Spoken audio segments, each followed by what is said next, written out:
Tekken 8 is upon us, the new entry to the 3D fighting game genre, and although we've covered 3D fighting games on this channel many times before, it has rarely been Tekken. It's certainly a franchise I fondly remember. My first ever Tekken game was Tekken 2 for the PlayStation, and it's got all sorts of nostalgia locked away for me, whether it's the music, the characters, it's all round a good vibe. Now, I played a little bit of Tekken 7, and even did some World Tour commentary for it many years ago. We worked on the Tekken 7 UK Championship. There was a time where, at our fighting game local that Mustard and myself were running for years, Tekken 7 was by far the most popular game, so I'm definitely used to being around the franchise, but with Tekken 8, this was a chance to really look at what it's offering day one. Now, thanks to the generous folks at Bandai Namco, I was provided a slightly early copy of the game, and with this, I thought, well, I don't exactly have heaps of legacy in Tekken, and I can't exactly make any overviews or guides, so why not just play the game as is with as many of the modes as possible and simply gather my overall thoughts and feelings as someone who's always been in the fighting game space, but never had the chance to really dive in headfirst to a new Tekken game like this, and that's what this video is all about. Full disclosure, I didn't actually play any of the tests, nor did I play the demo, because I didn't really want to play the demo characters, so this truly is a fresh day one look. Now, I do have to temper expectations immediately. I have the PC version, which at the time of making this video was not online yet, so any online modes were unavailable. I'm unfortunately unable to talk about the quality of the netcode, which was the biggest thing I wanted to test. However, it just wasn't possible on PC at the time. I think the console versions do have it, because I have seen written reviews talk about online play, and in a day or so, everyone's going to have the game anyway, so we'll find out then just what we're looking at. However, let us jump into Tekken 8. I think it's probably a good idea to talk about PC performance real quick. This won't matter if you have the game on console, but a lot of people play fighting games on PC these days. So with Tekken 8 being truly a current-gen fighting game, how does it run? I don't have the greatest PC in the world. I usually have to turn graphics down to make sure I get the smoothest performance possible. And with Tekken 8, I didn't actually have to do much. The preset performance settings set everything to high and not ultra, and although it was a smooth 60 for the most part, there were a couple of instances on some of the stages where you'd get a strange drop for a split second, and that was definitely enough to make me have to lower things to medium. Didn't have a problem since then. Tekken 8 is generally a very pretty game, even on these settings. And while I doubt the video footage can do it true justice, I definitely feel like the game is running fine, and now I'm not having any issues. I will obviously need to play the online modes to get more of a feel for that, but it isn't something I can currently do. So, I figured I'd start by talking about the modes that I played, and then we can discuss the gameplay and mechanics afterwards. Tekken 8 actually has a lot to offer somebody that doesn't really care for online play. I want to say that straight away because there's been a lot to do here, even with no online for PC. And I gotta say, that was a pleasant surprise. Now, there were specific instructions about some of this content because it feels avoiding possible spoilers is a big deal here, which I definitely understand. So I can only really talk a little bit of the story mode, and you will not be seeing any of the character stories in this video either. That is for you to experience yourself. You have the arcade mode first, and it's arcade mode. You have a bunch of fights back to back with a boss fight at the end. It's a great way to grind some in-game currency, learn a character or two, and just get a feel for the game if you're brand new to it. That's what I did. Arcade mode usually is a stepping stone for new players because it's a set of guaranteed matches, you're in control of the enemy difficulty, and yeah, starting here is a great way to just get an overall feel for the game. But arcade mode is where the super traditional modes end, because everything else is fairly different here. I feel like they really wanted to give the user a broad experience. Some of it is serious, some of it is more lighthearted and geared towards introducing you to the game or mechanics, or whatever, really. So let's now talk a little bit about story mode. This is where we're going to quickly touch on the story mode, because it's a big deal for Tekken 8. I'm going to avoid showing anything that could even slightly count as a spoiler, but even then, if you want to focus on the story yourself in its entirety, please fast forward this video right now. I'll make sure to timestamp where it ends on the video itself. The story, as explained in various trailers and even Brian Cox in a great promotional video that was uploaded the other day, is all about Jin Kazama versus Kazuya Mishima. That's as far as I'm going to explain, because like I said, the story is special to Tekken fans, and you're no doubt going to want to experience that yourself. What I want to talk about is how the whole thing is presented. Because outside of a few modern fighting games, and I gotta say, we're definitely used to chunky cinematic stories in the Mortal Kombat space, it can usually feel kind of hard to get a really good story mode these days. And Tekken 8 has really pushed the boat out with impressive cutscenes, fantastic visuals, and some pretty damn good storytelling overall. Everyone's kind of getting their own introduction. Seeing your favorite characters in this cinematic sense is always a treat, and although I don't want to talk about the story much, so to avoid any spoilers, I just wanted to say in this video that I have been enjoying what they've put together. Some real love and care went into this, and it shows, so well done. Now, the other modes in the game are more geared towards teaching the player not only the game itself, and especially the new mechanics, but the overall experience of grinding a new fighting game. This is where I want to talk about Arcade Quest. I believe this mode was in the demo, so it's not going to be new to a lot of you, but either way, here's the deal. You create your own little avatar, and there's almost a miniature story within this mode on its own. It's all about your character grinding through the arcade ranks in Tekken 8, going to arcades, competing in tournaments. They even reference the Tekken World Tour here, which I thought was really cute.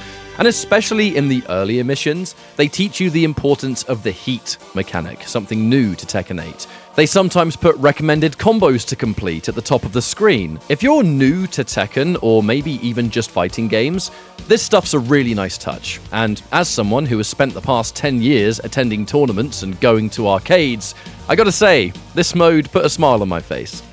A returning game mode from the older days of Tekken is the return of Tekken Ball. You got two characters, one each side, a ball in the middle, and you have to hit it at your opponent to lower their life bar. There is some depth to it. The rage button is like a burst attack, and there's a power level at the bottom which will increase the more you strike the ball, resulting in it doing more damage. But this mode is just ridiculous, stupid fun. It's had some bonus exhibitions at things like Red Bull Pin Drop in London, even the Tekken World Tour Finals recently. It's just really nice to see a silly mode like this be in a modern game, and the fact that it's super fun makes it even better. It is pure casual enjoyment. I can imagine this being played at many gatherings with mates or friends, just like the old days, and I await the inevitable Tekken Ball tier list. There is the Tekken Fight Lounge, which appears to be reminiscent of Street Fighter VI's Battle Hub, but sadly, like I said earlier, the PC version at the time of this video didn't have online capability, so it's another thing I couldn't test or review. But outside of these modes, and the ones I'm unable to cover, everything else is returning from previous games, and seems pretty welcomed by the community for good reason. Character customization is back, with tons of options per character, returning costumes from previous games, the kind of stuff that players have grown to really appreciate, and yeah, it's all back here, there isn't much to go over in that department. And the same can be said for the jukebox, where players can replace music in the game to whatever they want from older Tekken games. I believe this feature is now available on every system, which is a big bonus for Tekken 8, and the soundtrack of Tekken as a franchise is so special to people. Everyone has their one nostalgic game that has their favorite music overall, so having the option to have all of that music play in the new game is sick. I wish more games did this, to be honest. That said, the modes are one thing, but what is going to stand the test of time is the mechanics and gameplay, so let's dive into what Tekken 8 has to offer, either a fighting game player that's experienced or new, it doesn't matter. The first thing to talk about here is the roster. It is big for a day one version. I believe there's about 32 characters. The variety is there from a gameplay sense, and even if your absolute favorite Tekken character isn't here yet, and I say yet because Tekken 7 added tons of DLC over the years, there's probably going to be someone you still want to try. I mean, I don't have Armor King, and he's my favorite character, but I loved playing Yoshimitsu as a kid, and he's still my favorite Soul Calibur character, so it's been Yoshimitsu for me. The big thing I've noticed in the gameplay, and this is from someone that's not a super serious Tekken player, is that it seems the core gameplay of what makes people enjoy a character has been expanded on. Tekken is the most legacy-heavy fighting game out there, and in regards to returning moves, normals, or animations, it all tends to exist as you expect and remember, with each new game adding either mechanical changes or straight-up new attacks for players to embrace. It happened a lot with characters in Tekken 7, if I recall. Yoshimitsu comes to mind instantly there, and the same thing happens here. New moves exist, and big changes to other moves where either the combos are slightly different, maybe an attack does something that it didn't do before. It may not be massively noticeable to a brand new player or something, but experienced veterans will no doubt notice even the smallest change, adjusting how a character can do something they perhaps couldn't do before. But the biggest gameplay addition is what's called Heat, a state your character enters where now, some moves might function differently. This game is designed to be aggressive, and Heat is all about aggression. You start every round with Heat available, and certain moves can activate it. And while you're in that state, some of those moves may now result in a different combo, or perhaps some new combo pathing. There's definitely a lot more to this mechanic, but the short of it is, you'll see Heat used in every round. It appears to unlock so much potential, although for a short time, it doesn't seem to be there for a huge amount of time. But my point is, not using Heat at all in a round is something that I got a feeling will rarely happen. There's so much tutorial content geared around teaching you how to use this, that it's clear the team wants to make sure that no new player is overwhelmed and that they're actually using this stuff.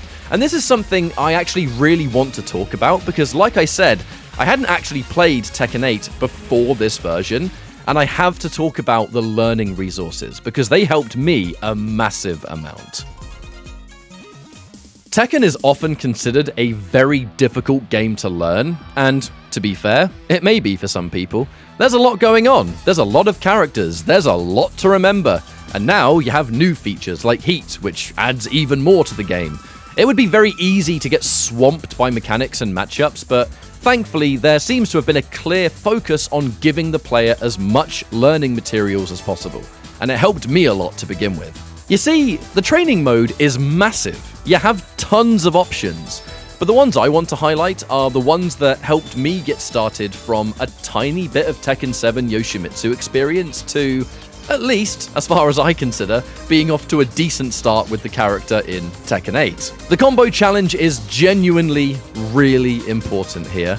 You may remember previous Tekkens having the sample combos, and I don't know, maybe they added more of this in Tekken 7 and I just didn't see it, but the way it works in 8 is super helpful.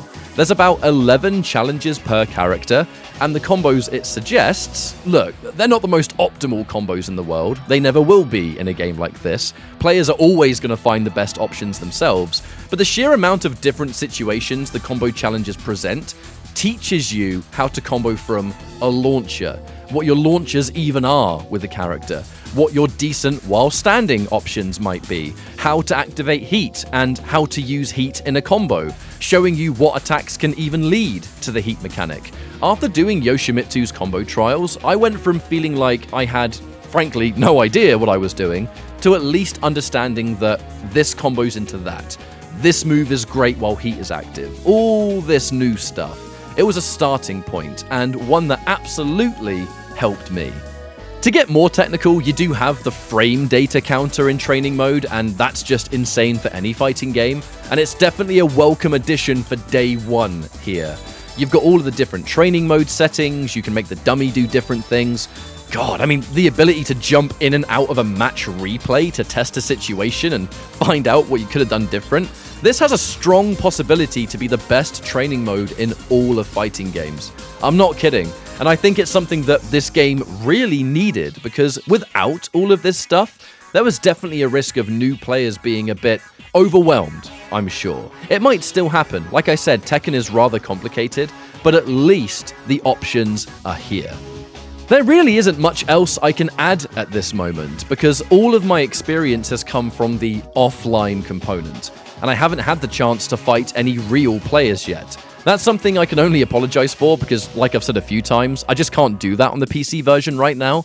But one thing's for certain, I'm really excited to put my Yoshimitsu to the test and genuinely learn more about the game.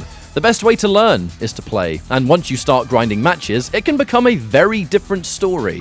However, what I have played of the game so far, I have thoroughly enjoyed. I truly did not know what to expect, having not played Tekken 8 at all until this version, and the experience so far has just motivated me to get stuck in and learn this game so much more. Something I'll no doubt be doing in the current days when it's officially out, and the games can truly begin. Not to mention the countless Tekken tournaments that are going to happen day 1 or week 1. Everyone just seems super pumped for it, so let us see how the competitive side pans out. Now, if you want to learn how to play Tekken yourself, I do think Tekken 8 gives you a variety of different training experiences, and there's going to be countless pieces of content to digest. Certainly not from me, in that respect, I'm learning it just as much as everyone else, but whether it's players, commentators, those that have specialized in teaching people the game for many years, there's going to be so much of that here, combined with the in-game options, that I feel like of all the Tekkens, this is probably the best one to actually get involved in. Combos may be considered one of the easier sides to the game because the difficulty of Tekken can often be the knowledge you need to have, the matchup experience, sidestep left or sidestep right. I mean, look, there's tons of stuff there. But I do think that now is a better time than ever to give Tekken a try should you be unsure. Either way, this was a very early day 1 look at Tekken 8, and I thank you all so much for watching this video. One final thank you to Bandai Namco for providing me this early look, and I will see you all next time. My name is Ketchup, and get ready for the next battle.